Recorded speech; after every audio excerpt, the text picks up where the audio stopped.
नमस्कार साथियों, agro point with MR पर आपका हार्दिक स्वागत। सबसे पहले आप सभी को बहुत बहुत धन्यवाद। चैनल को बहुत ज्यादा आपने प्यार और स्नेह दिया, उसके लिए फिर आपका एक बार एग्रो पॉइंट विद एमआर तहे दिल से आपका हार्दिक आभार।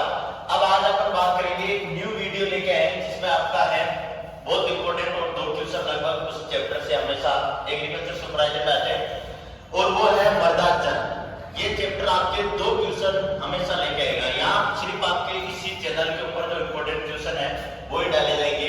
तो ये है मृदा जल, इसे बोला जाता है इंग्लिश में सोइल वाटर। अब आज अपन बात करेंगे सोइल वाटर और मृदा में जल किस रूप में उपलब्ध होता है, विभिन्न रूप में उपलब्ध होता है, तो उसकी बात करेंगे मृदा जल। देखो मृदा जल को आपको नॉर्मली मैं क्लासिफिकेशन कर रहा हूँ। मृदा जल 2 प्रकार का होता है। देखो फर्स्ट बात देखते हैं अपन भौतिकता की, फिजिकल वाटर, भौतिक वाटर या भौतिक जल जिसे बोलते हो आप, उसे बोलते हैं फिजिकल वाटर। एक होता है अपने उपलब्धता के आधार पर, अवेलेबिलिटी के आधार पर, अवेलेबिलिटी या उपलब्धता के आधार पर, उपलब्धता के आधार पर जल का प्रकार, ये 2 भागों में बांटा है। तो फिजिकल वाटर होता है, तो इसको देखो भौतिक जल ये मुख्यतः 3 प्रकार का होता है। कौन कौन सा होता है? तो पहला आपको पता होना चाहिए ग्रेविटेशनल वाटर, ग्रेविटेशनल या गुरुत्वीय जल। कौन सा जल? गुरुत्वीय जल। इसके बाद में दूसरा होता है हाइग्रोस्कोपिक वाटर, हाइग्रोस्कोपिक वाटर या बोल सकते हो आप आर्द्रता ग्राही जल।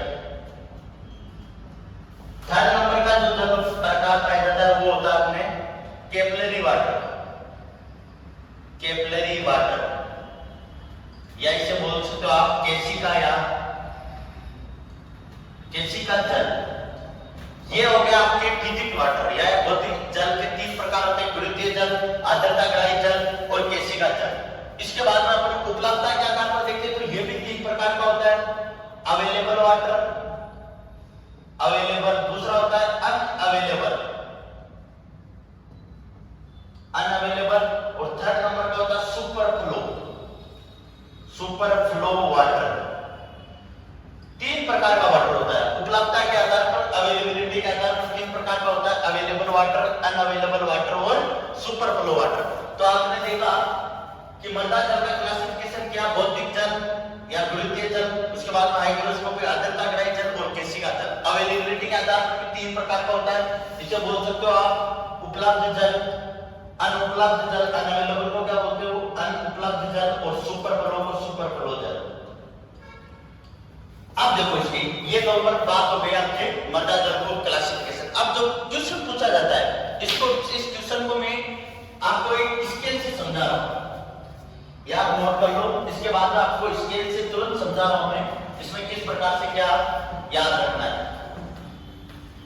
देखिए स्केल आपके इसमें जो क्वेश्चन पूछा जाएगा वो क्वेश्चन क्या है, उसके बाद आपको ध्यान रखना है क्वेश्चन क्या पूछा जाएगा। नॉर्मल क्वेश्चन आपको एक तो कितने बार पर कौन सा जल अवेलेबल रहेगा, कौन सा जल कितने बार पर अवेलेबल रहेगा वो पता होना चाहिए। कौन सा जल कितने बार पर अवेलेबल रहेगा उसका पता होना चाहिए। देखो कि जल किस बार पर अवेलेबल होता है, तो आपको एक स्केल बना रहा हूं, ये स्केल बहुत काम की है। अभी मैं सभी जल को बता दूंगा कि कौन सा जल किस बार पर अवेलेबल होगा, तो आपको सभी को काउंटिंग आती होगी 0.1 से 0.3। इधर चलोगे फिर 15, 15 के बाद में 31, 31 के बाद में 60 और 60 के बाद में 10,000। ये सभी संख्या नेगेटिव तब आएगी जब इसमें आगे पीछे बार लगा हो। अगर ये वाटर पीछे बार लगा हो तो माइनस में आएगी, और अगर एटीएम लगा हो तो ये प्लस में आएगा। ध्यान रखना, ये बार पे लगना, ये नहीं कि ये संख्या नेगेटिव है, ये डिपेंड करता है पीछे बार लगा हुआ है या एटीएम, ये आना और नहीं आना। ये ऐसा नहीं कि माइनस के 31 है तो सर अपन 31 पढ़ते तो इधर क्यों जाता है, माइनस के 31 से बड़ा तो 15 है तो अपन आर्द्रता ग्राही जल में से क्यों बोलते हैं कि 31 से अधिक, अधिक का मतलब तो माइनस के 15 अधिक होनी चाहिए तो इधर आना चाहिए, लेकिन इधर नहीं आता क्योंकि ये संख्या माइनस इस संख्या के आगे नहीं है। ये किसको प्रदर्शित कर रही है, ये बार लगा हुआ तब माइनस आएगा, अन्यथा बार नहीं लगा हुआ है, ये संख्या लगना नहीं लगना किस पे डिपेंड करेगा, इस संख्या के ऊपर डिपेंड करेगा। नेक्स्ट देखो इसमें कैसे अपन को याद रखना है। तो इधर देखना आपको 0.1 से कम या आप बोल सकते हो 0.33 से कम इधर आएगा तो कौन सा वाटर हो जाएगा, ग्रेविटेशनल वाटर। 0.1 या इसे आप 0.33 या आप 1/3 बार भी लिख सकते हो। अगर 0.33 से कम जो वाटर होगा वो ग्रेविटेशनल वाटर हो जाएगा। 0.33 बार या इससे कम जो भी वाटर होगा वो ग्रेविटेशनल वाटर हो जाएगा। अब देखो आगे फील्ड कैपेसिटी, क्षेत्र क्षमता ये पढ़ा होगा। इसका मतलब हो गया कि 0.1 से कम इधर आएगा तो कौन सा वाटर हो जाएगा, आपके नॉर्मल कौन सा वाटर हो जाएगा, ग्रेविटेशनल वाटर या गुरुत्वीय जल। और 0.2 या 1/3 बार फिक्स 1/3 बार पर कौन सा वाटर हो जाएगा, फील्ड कैपेसिटी जल। तो यहां पर लिख देंगे फील्ड कैपेसिटी। उसके बाद में -15 बार यहां कौन सा वाटर हो जाएगा, परमानेंट मेल्टिंग पॉइंट। -15 बार में कौन सा हो जाएगा, परमानेंट मेल्टिंग पॉइंट। अब देखो यहां से 1/3 से लेकर 31 तक कौन सा वाटर हो जाएगा, कैपिलरी वाटर। कैपिलरी वाटर -60 बार पर कौन सा वाटर हो जाएगा, तो ये ध्यान रखना आपको, अल्टीमेट मेल्टिंग पॉइंट। इसे हिंदी में बोला जाता है चरम मूर्जांक बिंदु या गुणांक, मूर्जांक बिंदु। और 31 से अधिक का मतलब हो गया 31 से 10,000 तक। 31 से 10,000 तक या 31 से अधिक आते कौन सा वाटर हो जाएगा, आपके आर्द्रता ग्राही जल। अब मैं वापस एक बार स्केल समझा रहा हूं आपको। सबसे पहले आपको स्केल इसी प्रकार से लिखनी है, 0.1 से 0.3, फिर 15, फिर 31, 60 और 10,000 इधर याद रखना है। 0.1 या 1/3 से कम कौन सा वाटर आएगा, तो ग्रेविटेशनल वाटर। फिक्स 0.1 से लेकर 0.3 या 1/3, इसे शॉर्ट में आप 1/3 भी लिख सकते हो या इसे 0.33 भी लिख सकते हो, एक ही बात है। इस पर कौन सा चला जाएगा, फील्ड कैपेसिटी। -15 बार पर परमानेंट मेल्टिंग पॉइंट। 0.1 से 0.3 से लेकर 31 तक कौन सा वाटर होगा, कैपिलरी वाटर। 60 बार पे अल्टीमेट मेल्टिंग पॉइंट। ध्यान रखना परमानेंट मेल्टिंग पॉइंट अलग है, अल्टीमेट मेल्टिंग पॉइंट अलग है। और 31 से अधिक कौन सा वाटर हो जाएगा, आर्द्रता ग्राही जल। तो मैं यहां लिख रहा हूं आपके, देखो ग्रेविटेशनल वाटर वापस एक बार मैं स्केल आपको समझा देता हूं। वापस आपको ये स्केल एक बार वापस समझा रहा हूं शॉर्ट में। इसी प्रकार से आपको लिखना है, तुरंत फिर इधर जल देख लेना है और फिर इसमें कौन सा वाटर किसके लिए यूज आता है वो भी मैं आपको समझा देता हूं। इसमें आपको ध्यान रखना है, ये 2 क्वेश्चन यहां से पूछा जाएगा। इसी प्रकार से तुरंत आपको देखना है, इसी प्रकार से स्केल बनाओ। इधर लिखो 0.1 से 0.3, -15, 31, 60 और 10,000। देखो इधर मैं लिखता जा रहा हूं ग्रेविटेशनल वाटर, जीवी का मतलब ग्रेविटेशनल। इधर आएंगे 0.1 या 1/3 से कम आएगा तो कौन सा वाटर हो जाएगा, 1/3 माइनस आएगा क्योंकि बार लगा हुआ तो -3।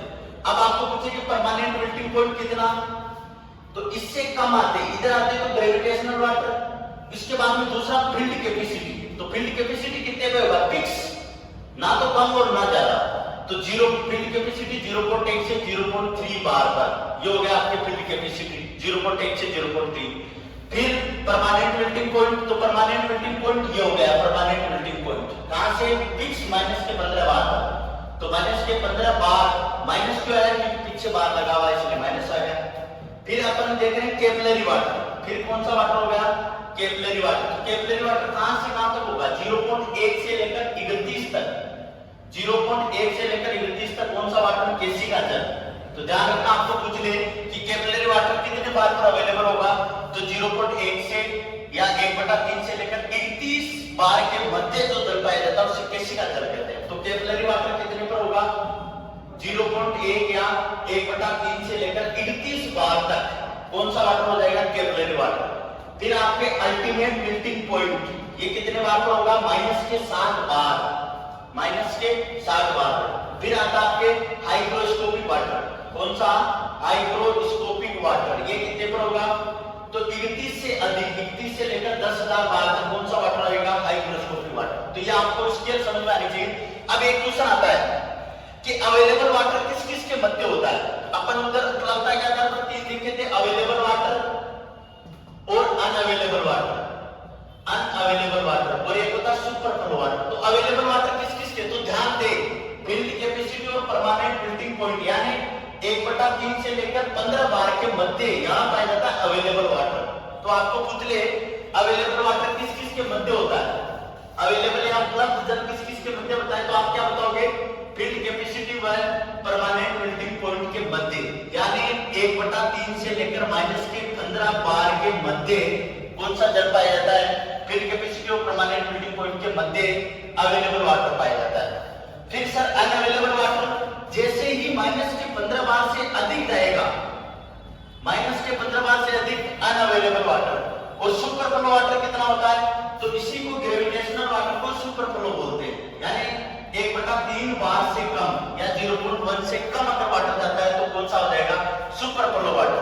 वापस एक बार समझा रहा हूं, फर्स्ट वाटर था ग्रेविटेशनल वाटर 0.1 से कम, फील्ड कैपेसिटी 0.1 से 0.3 या 1/3, परमानेंट मेल्टिंग पॉइंट -15 बार पर, और कैपिलरी वाटर कितना होता है, तो 1/3 से लेकर 31 बार तक।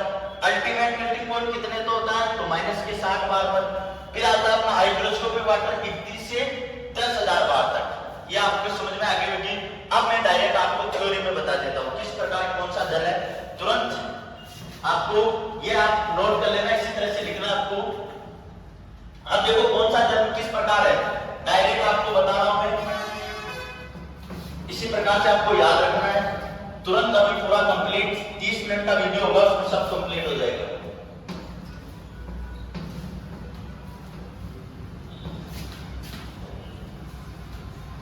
देखिए इसमें 3 क्वेश्चन पूछा जाएगा।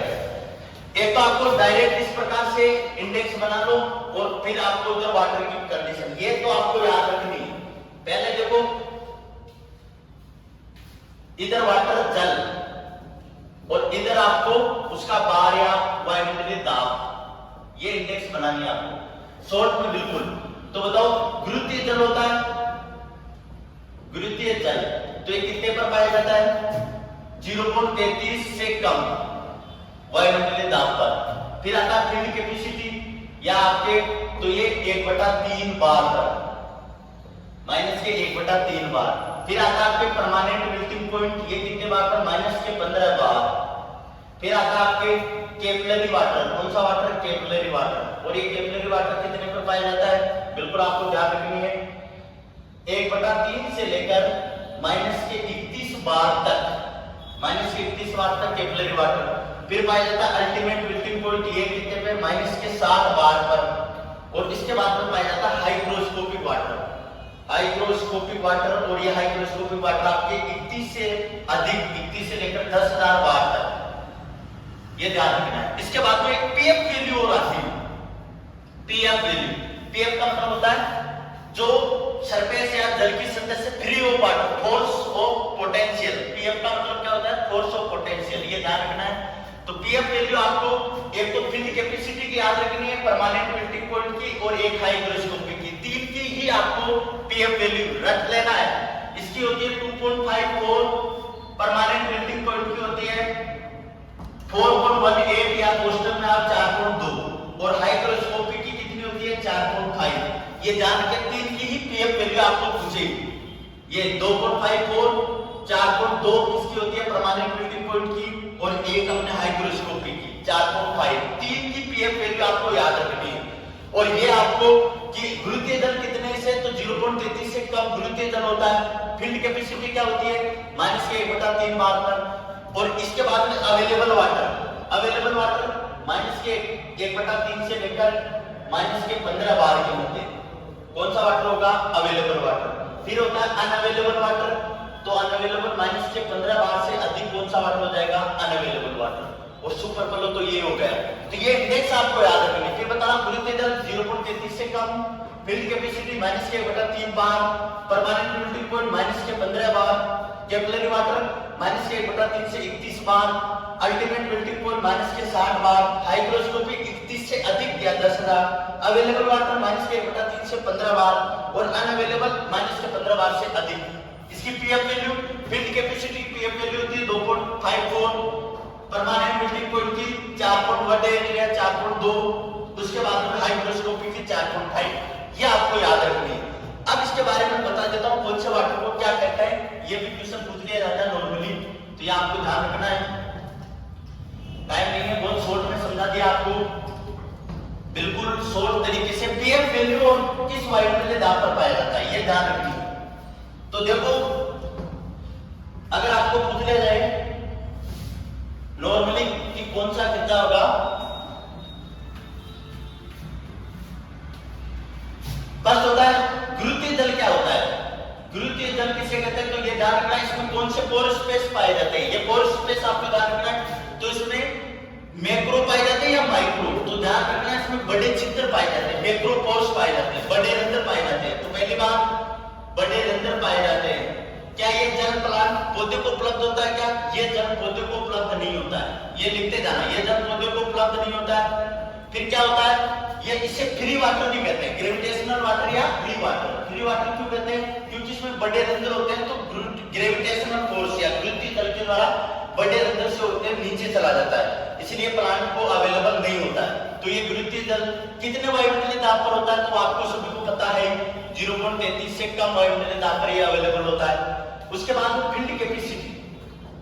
फील्ड कैपेसिटी क्या होता है कि गुरुत्वीय जल के बाद, मान लो आपने सिंचाई दी, सिंचाई के 48 से 72 घंटे बाद में, सिंचाई के 48 से 72 घंटे बाद में गुरुत्वीय बल के विरुद्ध,